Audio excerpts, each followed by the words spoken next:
Hi everyone, this is Jason Menzo, the CEO at the Foundation Fighting Blindness. Coming to you today from my home here in Raleigh, North Carolina, and I have an urgent message I need to share with you. We recently learned of a proposal that was brought forth by the White House, presented to Congress as part of the fiscal 26 federal budget.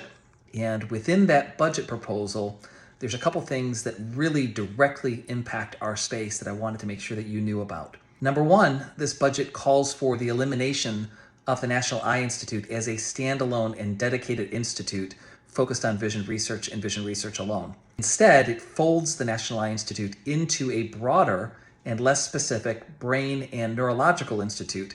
And with that, we run the risk of less focus, less expertise, and less dedicated resources specifically to vision research, which is, of course, a great concern. But an even bigger concern is within this budget proposal is a call for a 40% reduction in funds available at the National Institute of Health, which undoubtedly would also impact vision research within this new broader institute that's being proposed, or within the National Eye Institute if it were to remain.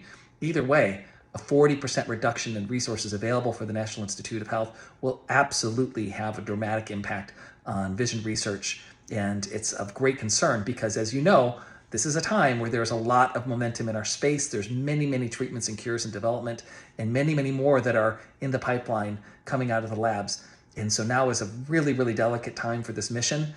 And this type of policy could have a pretty dramatic impact on our ability to continue to advance vision research within this country. And so I ask you today to please reach out to your members of Congress. They're still home in their home district this week. Even beyond this week, though, make sure you tell your members why vision research is so important to you, why it's important to your family, and why it should be a priority for our nation.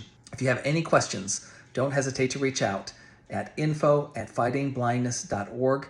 And thank you all so much for being part of this fight and being part of the Fighting Blindness community. Thank you.